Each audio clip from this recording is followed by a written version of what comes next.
Hello दोस्तों, welcome to my channel the spark zone. दोस्तों 25 जनवरी 2023 अमेरिकी investment research firm Hindenburg research ने एक रिपोर्ट पब्लिश की। रिपोर्ट का टाइटल था दुनिया का तीसरा सबसे अमीर आदमी किस तरह कॉर्पोरेट इतिहास का सबसे बड़ा धोखा कर रहा है। इस रिपोर्ट में भारत के अडानी ग्रुप पर हैसियत से ज्यादा कर्ज लेने, शेयर मार्केट और इन्वेस्टमेंट में हेराफेरी का आरोप लगाया गया। इसके बाद अडानी ग्रुप को करीब 7 लाख करोड़ रुपए का नुकसान हुआ। अब हिंडनबर्ग रिसर्च बंद होने जा रही है। 15 जनवरी 2025 की देर रात कंपनी के मालिक नाथन एंडरसन ने ये ऐलान किया। उन्होंने कहा कि कंपनी बंद करने का फैसला काफी बातचीत और सोच कर लिया गया है। हमने उन एम्प्लॉयर्स को हिला दिया है जिन्हें हिलाने की जरूरत थी। आज इस वीडियो में जानेंगे कि हिंडनबर्ग कंपनी क्यों बंद हो रही है और इसकी पूरी कहानी। सबसे पहला सवाल ये आता है कि आखिर क्यों हिंडनबर्ग बंद होने जा रहा है। तो हिंडनबर्ग रिसर्च के फाउंडर नाथन एंडरसन ने 15 जनवरी 2025 की देर रात एक नोट जारी किया, लेकिन इसे बंद करने की खास वजह नहीं बताई। उन्होंने लिखा, कोई खास बात नहीं है, कोई खास खतरा नहीं है, कोई स्वास्थ्य समस्या नहीं है और कोई बड़ा व्यक्तिगत मुद्दा नहीं है। वॉल स्ट्रीट जर्नल को दिए इंटरव्यू में एंडरसन ने कहा, मुझे लगता है कि मैंने और हिंडनबर्ग ने वो सब हासिल कर लिया है जो हमने टारगेट किया था। पब्लिक और प्राइवेट मार्केट में धोखाधड़ी, हेराफेरी जैसे मुद्दों का पता लगाकर बिजनेस बनाना मुमकिन है। मुझे उम्मीद है कि हम जल्द ही कंपनी से जुड़ी चीजें साझा करेंगे ताकि दूसरे लोग हिंडनबर्ग की स्ट्रेटजी का इस्तेमाल कर सकें। एंडरसन ने कहा, मैंने पिछले 8 साल में ज्यादा समय या तो किसी लड़ाई में या अगली लड़ाई की तैयारी में बिताया है। अब मैं अपने शौक पूरे करने, घूमने, अपनी मंगेतर और बच्चे के साथ समय बिताने के लिए उत्सुक हूँ। मैंने फ्यूचर के लिए काफी पैसा कमा लिया है। अब दूसरा सवाल ये उठता है कि हिंडनबर्ग कब शुरू हुई और ये क्या काम करती है। फाइनेंस और डेटा एनालिस्ट की नौकरी करते हुए नाथन एंडरसन समझ चुके थे कि शेयर मार्केट और कंपनियों में काफी कुछ ऐसा हो रहा है जो आम लोगों की समझ से बाहर है। नतीजतन एंडरसन के दिमाग में फाइनेंशियल रिसर्च कंपनी शुरू करने का आइडिया आया। इसका परिणाम 2017 में दिखा जब एंडरसन ने हिंडनबर्ग नाम से इस कंपनी की शुरुआत की। हिंडनबर्ग कंपनी के बारे में बात कर लेते हैं। नाथन एंडरसन की कंपनी हिंडनबर्ग का मुख्य काम शेयर मार्केट, इक्विटी, क्रेडिट और डेरिवेटिव्स पर रिसर्च करना था। इस रिसर्च के जरिए हिंडनबर्ग कंपनी ये पता करती है कि क्या शेयर मार्केट में कहीं गलत तरह से पैसे की हेराफेरी हो रही है, कहीं बड़ी कंपनी अपने फायदे के लिए अकाउंट मिसमैनेजमेंट तो नहीं कर रही है, कोई कंपनी अपने फायदे के लिए शेयर मार्केट में गलत तरह से दूसरी कंपनियों के शेयर को वेट लगाकर नुकसान तो नहीं पहुंचा रही है। इस तरह रिसर्च पूरी करने के बाद हिंडनबर्ग कंपनी विस्तार से रिपोर्ट पब्लिश करती थी। कई मौकों पर इस कंपनी की रिपोर्ट का दुनिया भर के शेयर मार्केट पर असर देखने को मिला। न्यूयॉर्क टाइम्स के मुताबिक हिंडनबर्ग में ब्लूमबर्ग और CNN जैसे मीडिया ऑर्गेनाइजेशन के पूर्व पत्रकार और एनालिस्ट काम करते थे। पूरी टीम में कुल 11 लोग थे जो 6 महीने या उससे ज्यादा समय में एक डिटेल्स रिसर्च रिपोर्ट तैयार करते थे। हिंडनबर्ग को करीब 10 अमीर निवेशक फर्में पैसा देती थी। इनमें से कुछ हिंडनबर्ग के साथ मार्केट में पैसा भी लगाती थी। हालांकि एंडरसन ने अपने इन्वेस्टर्स के नाम बताने से इनकार कर दिया था। उन्होंने अपनी फर्म के बारे में कहा, यह एक सफल फर्म बन गई है, लेकिन शुरुआत में यह अंदाजा लगाना बहुत मुश्किल था कि इससे कुछ भी हासिल होगा। अब ये जान लेते हैं कि हिंडनबर्ग के फाउंडर नाथन एंडरसन कौन है। 39 साल के नाथन एंडरसन एक प्रोफेसर और एक नर्स के बेटे हैं। उनका बचपन अमेरिका के कनेक्टिकट राज्य के एक छोटे शहर में गुजरा। कनेक्टिकट यूनिवर्सिटी से उन्होंने इंटरनेशनल बिजनेस सब्जेक्ट में ग्रेजुएशन किया। कॉलेज के दौरान कुछ समय के लिए एंडरसन इजराइल में रहे। यहाँ उन्होंने हिब्रू यूनिवर्सिटी में क्लास लेते हुए पैरामेडिक स्टाफ के तौर पर काम किया। कॉलेज के बाद एंडरसन ने नौकरी तलाशी। फैक्टसेट नाम की फाइनेंशियल एनालिटिक्स कंपनी में पहली नौकरी शुरू हुई। यहाँ वो कंपनी के क्लाइंट्स को सेल्स और टेक्निकल सलाह देते थे। बाद में उन्होंने अमीर परिवारों की इन्वेस्टमेंट फर्मों के लिए काम किया, जहां वे वित्तीय लेन देन की ऑडिटिंग और वेरिफिकेशन करते थे। नौकरी करते हुए एंडरसन ने डेटा और शेयर मार्केट की बारीकियों को समझा। उन्हें इस बात का अंदाजा था कि शेयर मार्केट दुनिया की पूंजीपतियों का सबसे बड़ा अड्डा है। शुरुआत में उन्होंने शेयर मार्केट में निवेश में गड़बड़ियों पर नजर बनाई। कभी कभी वह मशहूर फॉरेंसिक अकाउंटेंट हैरी मार्कोपोलिस के साथ काम करते। एंडरसन ने उन्हें अपना रोल मॉडल माना। 2017 में उन्होंने हिंडनबर्ग की शुरुआत कर दी। न्यूयॉर्क के मैनहट्टन शहर के मिडटाउन इलाके में ब्यूवर्ग का दफ्तर था।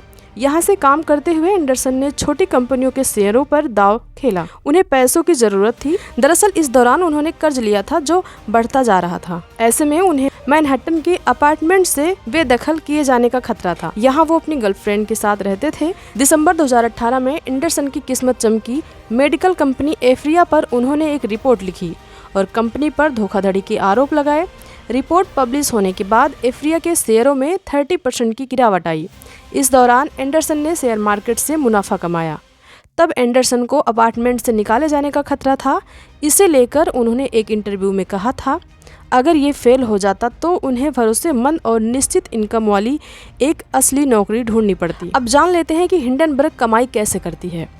हिंडनबर्ग जिस कंपनी के खिलाफ रिपोर्ट पब्लिश करती थी उसी में शॉर्ट पोजीशन बनाए रखती थी। 2023 में अडानी ग्रुप पर आई हिंडनबर्ग की एक रिपोर्ट पढ़ने से साफ पता चला कि इस कंपनी ने जानबूझकर ये रिपोर्ट अडानी ग्रुप की कंपनियों के शेयर गिराने के लिए जारी की।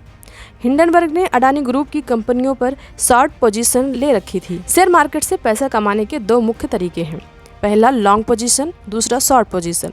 लॉन्ग पोजीशन में मान लीजिए किसी कंपनी या व्यक्ति ने 100 रुपये में किसी कंपनी के शेयर खरीदे और 150 रुपये में बेच दिए, ऐसे में उसे 50 रुपये का लाभ मिलता है।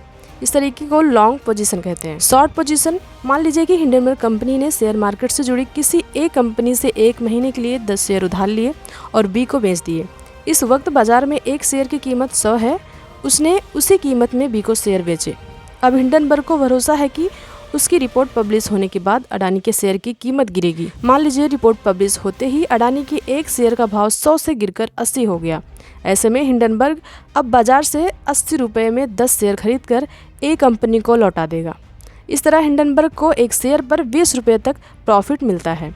इसे ही शॉर्ट पोजीशन कहते हैं। नाथन एंडरसन की कंपनी ने अडानी ग्रुप की कंपनी पर यही शॉर्ट पोजीशन दांव खेला, जिसके लिए उसने अपनी 2 साल की रिसर्च को आधार बनाया। 5वां सवाल ये आता है कि हिंडनबर्ग ने किन कंपनियों को अपना शिकार बनाया। हिंडनबर्ग रिसर्च की रिपोर्टों ने भारत की अडानी ग्रुप और इकान इंटरप्राइजेस समेत कई कंपनियों को अरबों डॉलर का नुकसान पहुंचाया था। अगस्त 2024 में हिंडनबर्ग ने अपनी रिपोर्ट में दावा किया था कि भारतीय प्रतिभूति और विनिमय बोर्ड यानी सेबी चीफ माधवीपुरी बुच और उनके पति धवल बुच की अडानी ग्रुप से जुड़ी ऑफशोर कंपनी में हिस्सेदारी है। हिंडनबर्ग की 2 चर्चित report Nikola corporation, electric truck बनाने वाली अमेरिकी कंपनी निकोला के शेयरों की कीमत तेजी से बढ़ रही थी। तभी सितंबर महीने में निकोला कंपनी को लेकर हिंडनबर्ग ने एक रिपोर्ट जारी की, जिसके बाद इस कंपनी के शेयर 80% तक टूटे। हिंडनबर्ग ने दावा किया कि निकोला ने अपनी कंपनी और गाड़ियों के बारे में निवेशकों को गलत जानकारी दी थी। इसके बाद अमेरिका के सिक्योरिटी और एक्सचेंज कमीशन SEC ने निकोला के मालिक ट्रेवोर मिल्टन के खिलाफ मुकदमा चलाया। दोषी साबित होने पर मिल्टन को 1000 करोड़ रुपए से ज्यादा जुर्माना देना पड़ा था। अडानी ग्रुप, कुछ समय से अडानी ग्रुप की कंपनियों के शेयर तेजी से बढ़ रहे थे। ग्रुप के मालिक गौतम अडानी दुनिया के तीसरे अमीर शख्स बन चुके थे। जनवरी 2023 में हिंडनबर्ग ने अडानी ग्रुप पर स्टॉक मार्केट में हेरफेर और अकाउंटिंग में धोखाधड़ी का आरोप लगाते हुए एक रिपोर्ट पब्लिश की। इसके बाद अडानी ग्रुप को काफ़ी नुकसान हुआ, जिसका अनुमान $100 बिलियन से ज़्यादा था। एक अनुमान के मुताबिक ये आंकड़ा 7 लाख करोड़ रुपए से ज़्यादा था। इसके बाद अडानी ग्रुप और सेबी पर सवाल उठे। हिंडनबर्ग ने 10 से ज्यादा बड़ी कंपनियों का खुलासा किया, जिसमें कुछ कंपनियों के नाम हैं RD Legal, Pershing Gold, Opko Health, Riot Blockchain, Aphria, Bloom Energy, HF Foods, Nikola, Twitter, उसके बाद अडानी ग्रुप। अब जान लेते हैं कि हिंडनबर्ग पर किस तरह के आरोप लगते आए हैं। हिंडनबर्ग पर शुरू होने से लेकर आज भी अपनी रिपोर्ट्स और कंट्रोवर्सी को लेकर चर्चा में बनी रहती है। उस पर आरोप लगते हैं कि अपने मुनाफे के लिए कंपनी कई बड़ी कंपनियों के खिलाफ निगेटिव रिपोर्ट्स पब्लिश की, साथ ही कंपनियों के शेयर की कीमतों को कम करने के लिए अपने दावों को बढ़ा चढ़ाकर पेश किया। इसके अलावा कुछ कंपनियों ने हिंडनबर्ग की रिपोर्ट्स में लगाए गए आरोपों का खंडन किया। कंपनियों ने आरोप लगाया कि हिंडनबर्ग ने ऐसा कर उनकी कंपनियों को बदनाम किया। ब्लूमबर्ग के अनुमान के मुताबिक हिंडनबर्ग ने जब भी किसी कंपनी के खिलाफ निगेटिव रिपोर्ट्स पेश की, उसके अगले ही दिन उस टारगेटेड कंपनी के शेयर 15% गिर गए। 6 महीने बाद करीब 26% तक की गिरावट हुई। कैलिफोर्निया यूनिवर्सिटी के स्कूल ऑफ लॉ में सिक्योरिटीज लॉ के प्रोफेसर फ्रैंक पार्टनाय कहते हैं कि नाथन एंडरसन और हिंडनबर्ग एक रियल जायंट किलर हैं, यानी बड़े राक्षस को मारने वाला। उसे बड़े बड़े कॉर्पोरेट और कंपनियों के खिलाफ जाने से भी डर लगता है। तो दोस्तों, इस वीडियो में इतना ही। जानकारी कैसी लगी कमेंट बॉक्स में जरूर बताना। मिलते हैं नेक्स्ट वीडियो में। Thank you.